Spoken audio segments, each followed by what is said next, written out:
नमस्कार प्रेक्षकांनो, तर आपण बघतोय नशीबवान या मालिकेचा इंटरेस्टिंग असा एपिसोड. तर एपिसोडच्या सुरुवातीला इकडे ना रुद्रप्रताप येऊन त्या माणसाला मारतोय. तर गिरिजाला वाटतंय की आपणच मारतोय त्याला, म्हणून ती अशी की डोळे मिटूनच अशी डिशक्याव डिशक्याव म्हणजे मारल्याची ऍक्शन करत ना अशी उभी आहे इकडे.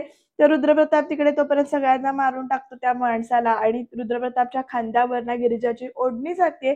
त्यामुळे तो अजूनच असा खुळ्यासारखा होतो, आणि बॅकग्राऊंडला गाणं लागलंय, भिर भिर पाखरू मन सावरू कशी, म्हणजे नशिबाचं टायटल सॉन्ग लागलंय. गिरिजाचे डोळे अजून मिटलेलेच आहेत, त्यामुळे रुद्रप्रताप अजून तिला दिसत नाहीये. गिरिजाची ओढणी आपल्या खांद्यावरनं काढून गिरिजाच्या खांद्यावर इथे रुद्रप्रताप ओढणी टाकतो, आणि तिच्याकडे असा वेगळ्या नजरेनं बघत ना त्या नजरेतच हरवलाय. तर तो हळूच तिथनं गायब होतो, आणि गिरिजा मात्र आपली डोळे मिटून अशी अशी पोज घेऊन उभी आहे मारल्यासारखी. ती तसंच करते, आणि मग एकदम ना तिचे डोळे असे ती उघडते, आणि तिच्या लक्षात येतं की तिने त्या माणसाला मारले असं तिला वाटतं. आणि ती म्हणते, हा, आपल्यात एवढी ताकद आहे, आपल्याला माहितीच नव्हतं, असं ती स्वतःबद्दल तिथे विचार करते. आणि आपले हात बीत असे ना असे एकदम हे म्हणते अशी, मला माहितीच नव्हतं माझ्यात एवढी ताकद आहे, आणि अशी चालायला चालू करते. आणि आता दाखवतेच सगळ्यांना असं म्हणत पुढे येते. तर तो दुसरा मुलगा पुढे येतो, आणि परत गिरिजा त्याला बघून म्हणते, तू तू पण त्यांच्यातलाच आहेस वाटतं. हे बघे, स्वतःची हाडं मोडून घ्यायची नसतील ना तर बाजूला व्हायचं, चल बाजूला, असं म्हणत गिरिजा पुढे येते. तर अजून एक मुलगा तिच्या म्हणजे तिला अडवायला येतो, आणि म्हणतो, परत आला, असं म्हणत गिरिजा म्हणते, तुम्ही ना असे ना इकडं, असं म्हणून मारायला हात करते. तोपर्यंत तिचा हात धरून ना दोघ जण दोन्ही हात धरतात. दुसरे दोघ जण दोन्ही हात धरतात, आणि त्या कुशलच्या समोर आणून उभं करतात. आणि आता बघूया पुढे काय घडतंय ते. तर कुशल बघा कसा हसतोय तिच्याकडे बघून.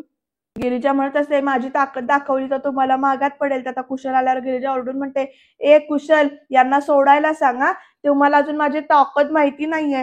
तर कुशल म्हणतो, लई ताकद आहे ना तुझी, ताकद तुझ्या अंगात, कुठं आहे कुठे तुझी ताकद, तर इकडे ना दाखवू तुला ताकद, असं गिरिजा म्हणते. आणि तोपर्यंत ना इकडे कुशलच्या पाठीमागे रुद्रप्रताप येऊन उभा राहतो, कुशलच्या खांद्यावर असे टॅप करतो तो. आणि मग गिरिजा पण ना रुद्रप्रतापकडे कशी बघत राहिले बघा. रुद्रप्रताप म्हणतो, तिची ताकद इथे आहे, असं म्हटल्यानंतर, अरे याला मारा, असं म्हणून ना आता ऑर्डर दिले.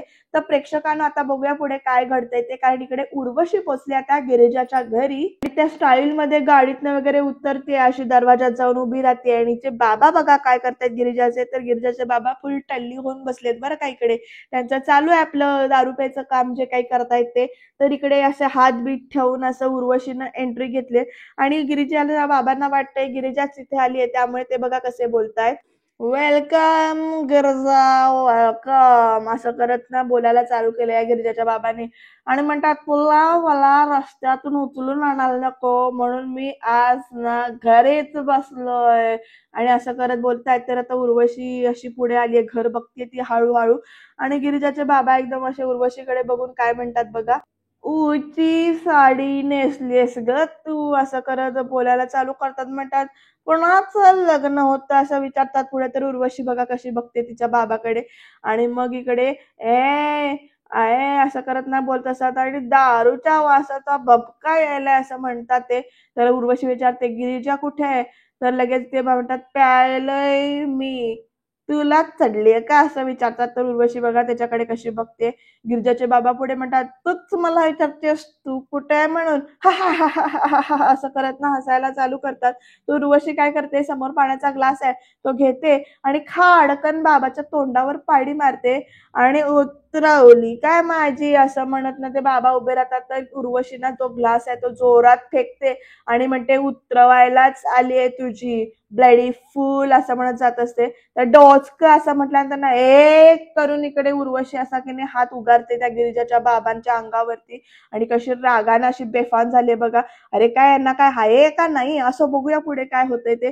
तर इकडे, तुम्ही, असं गिरिजाला प्रश्न पडलाय, तुम्हाला तुम्हाला पोलिसांनी नेलं होतं ना. तोपर्यंत एक हात येतोय त्या ह्याला मारायला रुद्रप्रतापला, तो हात तसाच घेतो आणि परत असा ठोसा देतो. कुशलच मारायला येतो त्याला, तर कुशलचा हात तसा तो मारून ना तिकडे पाठवतो. तर तुम्ही, असं गिरिजा म्हणत असते आश्चर्याने. तोपर्यंत दुसरा हात येतो मारायला, दुसरा माणूस येतो, त्याला सुद्धा असा रुद्रप्रताप खाडकन असा जमिनीवर पाडतो. आणि गिरिजाकडे बघत ना रुद्रप्रताप बघा कसा हरवलाय. पण इकडे त्याचं जरी लक्ष गिरिजाकडे असलं तरी सुद्धा दोघ जण असे की इकडे तो मारामारी करतोय, आणि रुद्रप्रताप ना हळूच गिरिजाचा हात धरतो, आणि येणाऱ्या त्या दुसऱ्या तिसऱ्या माणसाला सुद्धा ना गिरिजाच्या हाताला हात धरूनच असा मारून टाकतो तो. आणि गिरिजा बघा कशी बघते रुद्रप्रतापकडे अशी आश्चर्यचकित होऊन. आणि रुद्रप्रताप तर हसतोय तिच्याकडे बघत. आता नेमकं काय घडणार आहे पुढे बघत राहूया, कारण उर्वशीचा अजून मॅटर चालू. उर्वशी अशी टिचकी वाजवते बाबांच्या समोर गिरिजाच्या, अशी 1 2 3 टिचक्या वाजवते आणि म्हणते लायकीत राहायचं. एक अशी ठेवून दिली असती ना तुला, तर तुझ्यासारख्या 3rd ग्रेड माणसाला हात लावून मला माझे हात खराब करायचे नाहीयेत. बस खाली, बस खाली असं म्हणून धमकी दिल्यानंतर गिरिजाचे बाबा धाडकन त्या खुर्चीमध्ये बसतात आणि म्हणतात हे घर गिरिजाचं आहे का असं विचारते लगेच उर्वशी. तर गिरिजा आय एम दत्तू लोखंडे असं गिरिजाचे बाबा म्हणतात तिकडे, मालक दिस घरचा. तर गिरिजाचा तू कोण आहेस असं उर्वशी विचारते. तर फादर, बाप आहे मी तिचा असं इकडे किती उत्तर देतो गिरिजाचे बाबा. आणि परत आपली दारू प्यायला घेतात आणि म्हणतात मला प्यायचे निवांत, गेट आउट असं म्हणत उर्वशीला ना जायला सांगतात घरातनं. गेट आउट करून परत एकदा म्हणतात ती जात नाही ते बघून. आणि उर्वशीकडे ब्लडी फुल असं करत त्याच्याकडे बघत म्हणते. पण प्रेक्षकांनो आता एक गोष्ट अशी घडते की ज्यामुळे उर्वशीला कळतं की गिरिजा नेमकी कोण आहे ती. कारण गिरिजा चा आणि मोलूचा फोटो तिथे लावलेला आहे आणि त्या फोटोकडे लक्ष जाते उर्वशीचं. तो ती फोटो काढून घेते, आपल्या हातामध्ये घेते आणि बघते आणि मग तिला सगळं आठवतं आणि ती चिखल अंगावर आल्यासारखी अशी मान पण बाजूला करते आणि तिला आठवतो तो प्रसंग ज्या प्रसंगामध्ये गिरिजाने दगड टाकून तिच्या अंगावर चिखल उडवलेला असतो. रुद्रची ज्या मुलीने कंप्लेंट केली आणि जिने माझ्या अंगावर चिखल उडवला ती हीच मुलगी आहे, गिरिजा लोखंडे. आणि मग प्रेक्षकांना ते तिला आठवतं की पोलिसांनी कसं सांगितलं असतं, त्या मुलीमुळे गोंधळ झाला की सायली सेंटरमध्ये काम करते, तिचं नाव आहे गिरिजा लोखंडे वगैरे.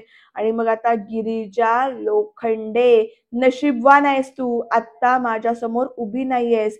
पण आता नशिबाचे भोग मात्र भोगावे लागतातच, कुठेही आणि कसेही. तुझी लायकी तर मी तुला दाखवेनच ग, पण आता तुझ्या बापाला त्याची लायकी दाखवते असंही म्हणते. आणि आता नेमकं काय करते देव जाणे. तर इकडे कुशलने ना परत गिरिजाला असं पकडून धरले हात आणि आता लाट्या काट्या घेऊन आली बरं काही माणसं रुद्रप्रतापला मारायला. आणि प्रत्येक 5 जण आहेत, ती 5 जण 5 दिशेनं वार करतात रुद्रप्रतापच्या अंगावर. पण रुद्रप्रताप त्या सगळ्यांचे वार असे ना एका फटक्यात असे ना अशी ताकदीने पलटवून लावतोय. तर गिरिजा बघा कशी शॉक होऊन बघते त्याच्याकडे, अगदी प्रत्येकाच्या शिराच्या हाताच्या नसा अशा टेकलेल्या आहेत. तर गिरिजा कशी बघते. तर प्रेक्षकांकडे उर्वशीने काय केलंय बघा. उर्वशी तो फोटो रागाने ढकलते आणि अशी की जाते गिरिजाच्या बाबांच्या जवळ, त्यांच्या मानगुटीला धरते, चल चल उठ असं म्हणत त्यांचे. आणि बाहेर चिखल पडलेला आहे, चिखल साचलेला आहे, त्या चिखलात अक्षरशः गिरिजाच्या बाबांना ओढत आणून झाट झाट करणं अशी ताण ताण आणते ओढत आणि ढकलून देते त्या चिखलामध्ये. गिरिजाच्या बाबांच्या सगळ्या अंगावर तोंडावर असा चिखल लागलाय आणि ही उर्वशी बघा कशी हसते स्वतःशीच. आता पुढे काय घडणार गिरिजा आल्यावर बघत राहूया आपण. पण तोपर्यंत अजून कुशल इथे ना अजून मारामारी करायला सांगतोय बाकीच्या त्या आपल्या त्याच्या मुलांना. आणि आता काय होणार बघा पुढे, कारण ते प्रत्येक जण परत काठी घेऊन उठलेत. गिरिजाचा हात त्या कुशलने घट्ट असा धरून ठेवलाय.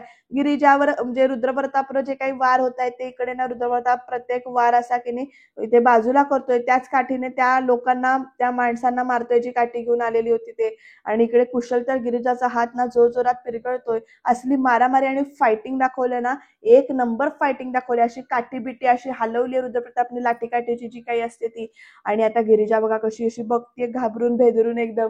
आणि आता पुढे काय घडणार, गिरिजाला मारायला त्यातलाच एकटा परत उठतो, त्याला सुद्धा इथे रुद्रप्रताप मारतो, दुसरा उठतो परत मारतो. आणि अशी मारामारी जबरदस्त चालू आहे बरं काय. बराचसा आजचा वेळ हा मारामारीमध्ये घालवला. प्रेक्षकांनो गिरिजाचे बाबा असे ना एकदम उठून बघत असतात. तोपर्यंत उर्वशी परत येते, ए ए उठ असं म्हणते, परत एकदा धरते आणि मग ए चल उठ असं म्हणते, परत एकदा उभं करते आणि परत एकदा परत उलट्या बाजूला टाकते अशी पाठीवरती. असं सगळं चाललंय आणि आता आजूबाजूची लोक पण येऊन इकडे बघतायत हा प्रकार नेमका काय चाललंय ते.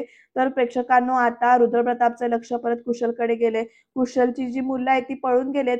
तर गिरिजाचा हात असा एका बाजूने ओढून घेतो रुद्रप्रताप आणि कुशलला दुसऱ्या बाजूने फटका देतो आणि तिकडे असा की नाही पाडून टाकतो. तर गिरिजा अशी की नाही एकदम हरवले बरं का आता रुद्रप्रतापला बघण्यामध्ये. अशी एकदम ती हळूहळू येते, तिचा हात त्याच्या खांद्यावर आहे म्हणजे छातीवर असल्यासारखाच आहे. दोघं एकमेकांच्या नजरेत अशी 2 मिनिटासाठी हरवलेत. रुद्रप्रताप तर काय आधीपासून खुळाच आहे. तर गिरिजा त्याच्याकडे आश्चर्यचकित होऊन अशी बघतीये एकदम. रुद्रप्रताप मग आपणच बाजूला होतो आणि गेले पळून असं म्हणतो. तर गिरिजा म्हणते मलाच घाबरून गेलेत ते. तर रुद्रप्रताप विचारतो तुम्हाला? तर गिरिजा म्हणते हो, मग आता तुम्ही जसे मारत होतात ना तसे मी असंच मगाशांना एकेकाला असं लोळवलंय ना, धुतलंय ना मी, असं म्हणते गिरिजा. तर तुम्ही एकट्याने त्या सगळ्यांना मारलं असं रुद्रप्रताप विचारतो. तर गिरिजा हो असं म्हणते. आणि मग एक म्हणते एक मिनिट तुम्ही तुम्हाला पोलिसांनी पकडलं होतं ना, तुम्ही कसे काय इथे आलात, सोडलं तुम्हाला, असं म्हणत विचारते गिरिजा. तर रुद्रप्रताप म्हणतो पोलीस गुन्हेगारांना पकडतात, माझ्यासारख्या सच्च्या माणसाला नाही. तर तुम्ही आणि सच्चा माणूस तुम्ही ना काहीतरी वशिला लावला असणार आहे, असं इकडे गिरिजा म्हणते. तर रुद्रप्रताप म्हणतो ऐका ना, तुमचा ना खूप मोठा गैरसमज झालाय आणि तुमच्यामुळे पोलिसांचा झाला होता. तर गिरिजा म्हणते काही गैरसमज झालेला नाहीये माझा, तुम्ही ना नक्कीच पळून आलेले असणार, प्रभास हेतुपती. तर लगेच ना इकडे गिरिजा म्हणते प्रभास, तर आश्चर्य वाटलं ना तुम्हाला, मला तुमचं नाव कसं माहिती, असं गिरिजा विचारते. आणि मला ना सगळी माहिती तुमची आहे, तुम्ही एवढे दिवस माझा पाठलाग करताय म्हटलंय, मी तुमची साधी माहिती नाही काढणार का, सगळं माहितीये मला तुमच्याबद्दल, असं गिरिजा म्हणते. प्रभास हेतुपती. तर इकडे रुद्रप्रताप म्हणतो सगळं म्हणजे नेमकं काय माहितीये. तर गिरिजा हाऊस त्याच्या जवळ जाते, म्हणते सगळं म्हणजे सगळं माहितीये. आणि मग प्रेक्षकांनो गिरिजाला ते आठवतं की त्या मेडिकलवाल्याने काय ते सांगितलं असं की त्याच्या डोक्यावर परिणाम झाला आहे, की त्याचीच औषधं आहेत, प्रभास हेतुपती नाव वगैरे, हे सगळं गिरिजाला आठवतं. आणि गिरिजा म्हणते तुमची ट्रीटमेंट झाली आहे ना साळुंखे डॉक्टरांकडे, हे बघा तो रोजच्या रोज तुम्ही औषधं घेत जा बरं का, मानसिक आजार बरे व्हायला मदत होते त्याची. तर एकदम रुद्रप्रताप म्हणतो मानसिक आजार.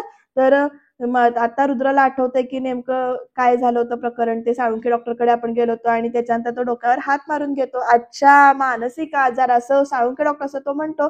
पण प्रेक्षकांना इकडे उर्वशी अजूनही त्या गिरिजाच्या बाबांना नाही अशी चिखलात लोळ लोळवते. आता गिरिजाचे बाबा विचारतात अरे पण काय केलंय मी तुझं, असं विचारतात. तर उर्वशीनं त्या बाबांना उचलते परत आणि परत एकदा पाठवून म्हणते बाप आहेस ना तिचा, हीच चूक आहे तुझी, चल, असं म्हणत परत उठवते आणि परत एकदा त्या चिखलामध्ये ढकलून देते ते जोरात. आणि अशी रागाने बेफाम झाले. तर नाही बाप नाही आहे मी तिचा, असं इकडे ना ते बाबा म्हणतात ती पोरगी नाही माझी. तरी लगेच परत उर्वशी त्याच्या जवळ जाते आणि म्हणते असं ओढते आणि म्हणते पश्चाताप होईल तुला तिचा बाप असल्याचा, असं म्हणत इकडे ना उर्वशी कशी बघते बघा. आणि आता रुद्रप्रतापला कळतंय की नेमका काय गोंधळ झालाय तो. रुद्रप्रताप म्हणतो ऐका ना प्लीज, हे आपलं सिक्रेटच असू द्या ना, प्लीज कुणाला तुम्ही सांगू नका. तर अहो मी सांगितलं नाही तरी लोकांना कळल्याशिवाय राहणार आहे का, त्यासाठी नीट वागावं लागेल तुम्हाला. तर रुद्रप्रताप म्हणतो अहो पण मी कधीच चुकीचं वागलो नाही, तर आता मुलींच्या मागे चोरून येणं शोभतं का, चांगलं दिसतं का ते, तर मी कधी कुणाच्या मागे आलं असं रुद्रप्रताप विचारतो. तर गिरिजा म्हणते हो का, त्या दिवशी मंदिरात भेटलात, मग रस्त्यावरती धडकलात आणि मग आज काय केलं, अहो आज थेट दुकानात आलात तुम्ही आणि दुकानात येऊन काय करताय, तर चेंज करताना मुलींचे फोटो काढताय, शी, असं म्हणत नाही इकडे गिरिजा म्हणते तुम्ही जेलमधनं पळून आलाय तर जेल तोडून आलाय का काय, ओ थांबा मी ना आता पोलिसांना फोन, असं म्हणत गिरिजा फोन उचलते. तर रुद्रप्रताप म्हणतो तुम्ही मागच्या वेळेला फोन केला होता ना, तर यावेळेला मी आता एक फोन करतो, जरा असं थांबा.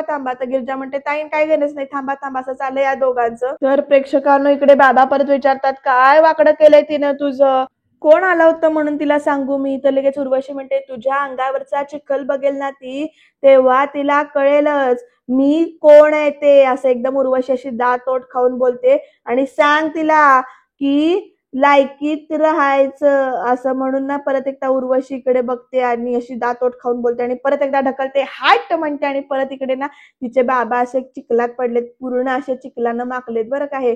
आणि बाकीची लोक बघतात आणि इकडे गिरिजा असं म्हणत इकडे इथे ओरडलेत बाबा. आणि इकडे प्रेक्षकांनो गिरिजा एकदम दचकून असं हे करते. तर प्रेक्षकांना इथे ना रुद्रप्रताप विचारतो म्हणजे नाही एवढा वेळ आम्ही तुम्हाला सांगतोय ते तुम्ही ऐकलंच नाही. तर गिरिजा म्हणते नाही ते म्हणजे ना मी ना, तर तोपर्यंत ती म्हणते ताई नाव मी खरंच सांगायले, दादा उलट तेच बघायला आले होते की माझे फोटो कोणी काढले, ते त्या माणसाला बघायलाच आले होते ते. आणि तो तिथं म्हणतो आणि तुम्ही आमच्याच दादाला पोलिसांच्या ताब्यात दिलं. तर लगेच रुद्रप्रताप म्हणतो चोर सोडून संन्याशालाच फाशी दिली. आणि मग सगळेच जण इथे हसतात बरं का. तर रुद्रप्रताप म्हणतो नाही म्हणजे मी काही संन्याशी नाहीये, पण तुम्ही पण मला फासावर नाही चढवलं, पण मला तुम्हाला भावना कळल्या का. तर गिरिजा म्हणते हो मला भावना कळल्या आणि भावना पण कळल्या आणि माझी चूकही कळली, असं गिरिजा इकडे सांगते. तर ते म्हणजे बाकीचे सगळे हसतायत. बघूया आता प्रेक्षकांना या चौघांची मैत्री होते का नेमकं काय काय घडते ते. पण इथे नागेश्वरनं आपला सुरा काढून बसलेत. पापक्षालनासाठी तुम्ही कोणकोणती पापं केली आहेत हे तुम्हाला मला सांगावं लागेल, असं जे काही बोललेलं असतं ते त्यांना आठवतंय. आणि त्याचबरोबर ते सुद्धा आठवतं की कसं त्याने अंगद आणि त्या देवकीचा जीव घेतला होता. आणि तोपर्यंत आता गुरुजींचा फोन येतोय त्यांच्या फोनवरती. तर नागेश्वर आता गुरुजींना बोलतात, म्हणतात गुरुजी आम्हाला वाट बघायला लावलेलं आवडत नाही माहितीये ना तुम्हाला. तर गुरुजी म्हणतात अहो तुमच्यासाठीच प्रार्थना करतोय, तुम्हाला पाठवलेला धागा मिळाला का? तर कसला धागा, कुठे आहे, असं नागेश्वर विचारतात. तर गुरुजी म्हणतात तो काय तुमच्या खोलीतच ठेवलाय. आणि मग प्रेक्षकांनो नागेश्वरचं लक्ष जातंय त्या टेबलावरती. त्या टेबलावर धागा आहे. गुरुजी पुढे सांगतात तो धागा तुमच्या मनगटावरती बांधायचा आहे. कुठल्या, उजव्या का डाव्या, असं नागेश्वर विचारतात. तर गुरुजी सांगतात उजव्या. आणि आता बांधायच्या आधी मी आता एक मंत्र म्हणेन, तर तो तुम्ही मंत्र पूर्वेकडे तोंड करून तो धागा तुमच्या मनगटावर बांधा. आणि हा सगळा प्रकार इकडे वासंती बघते बरं का दाराच्या आडून. गुरुजी पुढे सांगतात आणि एक लक्षात ठेवा, कुठल्याही परिस्थितीमध्ये तो धागा तुटता कामा नाहीये. आणि जर का तुटला तर नागेश्वर म्हणतात बास बास बास, पुढे बोलून अपशकुन करू नका, मी स्पीकरवर फोन टाकतो, तुम्ही मंत्र बोला, मी बांधतो धागा, असं नागेश्वरनी सांगितले. तर प्रेक्षकांना आता वासंती दरवाजाच्या जवळ आली. तोपर्यंत आता इकडे प्रेक्षकांनो गुरुजी मंत्र म्हणायला चालू करतात. सर्व ग्रहम दोषम नाशयत मम सुख शांतीम प्रयच्छतु, असा मंत्र म्हणतायत तिकडे गुरुजी. आणि इकडे नागेश्वरनं आपल्या हाताला धागा बांधतायत. गुरुजी प्रत्येक वेळी दुसरा मंत्र म्हणतायत. आणि इकडे वासंती बघा आता कशी बघते की नेमकं काय घडणार आहे ते. पण इथे नागेश्वर जो काही आपल्या हातामध्ये दोरा बांधत असतो तो धागा, तो दोरा अर्ध्यातच इथे बांधता बांधता तुटतो. त्यामुळे नागेश्वरचे डोळे असे आता मोठे झालेत बरं का. आणि प्रेक्षकांनो इकडे वासंतीच्या चेहऱ्यावर मात्र जराशे हसू आले. आता प्रेक्षकांनो इकडे नागेश्वर म्हणतात ओ गुरुजी हा धागा तर तुटला की हो. तर गुरुजी एकदम इकडे घाबरून म्हणतात अहो अहो अहो अहो नागेश्वर अपशकुन झाला. तर हा बास बास, उपाय सांगा आता त्याच्यावरचा. तर उपाय, हो हो हो लगेच बघतो आणि सांगतो तुम्हाला, असं गुरुजी म्हणतात आणि फोन ठेवून देतात. तर प्रेक्षकांनो नागेश्वर असे गप्पच बसलेत. आता तिकडनं ना वासंती काय करते बघा अशी एकदम ना हसत हसत दरवाजा उघडून आतमध्ये येते. आणि आता नागेश्वर तिला म्हणतात काय झालं काय एवढं दात काढायला. तर वासंती म्हणते अहो डोंगरा एवढी पाप आहेत तुमची, आणि आता त्या नाजूकशा धाग्याला कशी पेलवतील ती. कुठलेही मंत्र म्हणा, गंडे धागे दोरे बांधा, पण तुमची पाप कमी होणार नाहीत, असं म्हटल्यानंतर ना नागेश्वर उठतात आणि वासंतीचा गळाच आवळतात बरं का इथे जोरात. आणि म्हणतात थोबाड बंद करा तुमचं, नाहीतर नरडीचा घोड घेईन मी तुमच्या. आणि इकडे ना वासंतीचा हात झटकून देते. आणि मग रागाने बघता म्हणते दुसरं करू तरी काय शकता तुम्ही, असं विचारते. एक पाप लपवण्यासाठी दुसरं पाप करायचं, बास एवढंच करताय तुम्ही. अहो तुम्हाला साधी गोष्ट कळत नाहीये, पापाने पापाला नाही तर पुण्याने मारायचं असतं. तर इकडे नागेश्वर असं म्हणतात. तर वासंती म्हणते पण त्यासाठीही तुमची वेळ आता निघून गेलेली आहे, असं म्हणते. शिशुपालाचे 100 अपराध पूर्ण होईपर्यंत देवाने वाट पाहिली होती, असं वासंती पुढे म्हणते. आणि म्हणते तुमच्याही पापांचा हिशोब ठेवलाय त्याने, आणि तो वाट बघतोय तुमच्या 100व्या अपराधाची. तर लगेच ना म्हणूनच म्हणतोय जा निघून इथनं, नाहीतर तो 100वा अपराध आत्ताच घडेल आमच्या हातनं. तर वासंती म्हणते मी निघून जाईनच हो, पण काय आहे ना तुम्ही लक्षात ठेवा, आणि देवकी आणि अंगद या दोघांच्याही कुणाचा हिशोब मागण्यासाठी लवकरच कुणीतरी येणार आहे, असं आता इकडे वासंती सांगते. आणि प्रेक्षकांनो नागेश्वर तिच्याकडे बघत राहिले. तर प्रेक्षकांनो तिकडे आता गिरिजा आणि रुद्र दोघं एकमेकांशी जरा कम्फर्टेबली बोलायला चालू करतायत.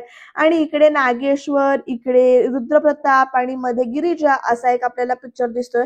कारण गिरिजाच्या केस उडताना दाखवलेत आणि त्याच्या मागे असले ते तुळशीचं पान दाखवले, आणि ती लहानपणाची गिरिजा जी काही आहे ती दाखवली इथे. आता नेमकं काय घडणार आहे बघूया, कारण उद्याच्या भागात यांची मैत्री तर होणार आहे. पण इकडे उर्वशी म्हणते की बापाला तर वाकडं केलंय मी आता, पण आता पोरीला सरळ करायची वेळ आणि ठिकाण या दोन्ही गोष्टी मी ऑलरेडी ठरवल्यात. तर गिरिजा इथे देवीच्या फोटोकडे बघते आणि म्हणते का असं मला फुटकं नशीब दिलंय. तोपर्यंत देवी आईचा उदो उदो असं म्हणत झोपते परत बाहेर आलेत. आणि म्हणतात संपणार तुझा वनवास, आणि तुझा होईल सगळा म्हणजे तुझं पाप करणाऱ्याचा होईल नाश, असं सगळं म्हणतायत. ते आता नेमकं हे गौड बंगल काय आहे, हा ट्विस्ट कधी पुढ्यात येणार आहे, गिरिजाला तिचं सत्य जे काही आहे ते कधी कळणार आहे, या प्रश्नांची उत्तरं मिळत राहतीलच. त्याच्यासाठी तुम्ही चॅनलला सबस्क्राईब करून ठेवा आणि बघत राहा नशीबवान.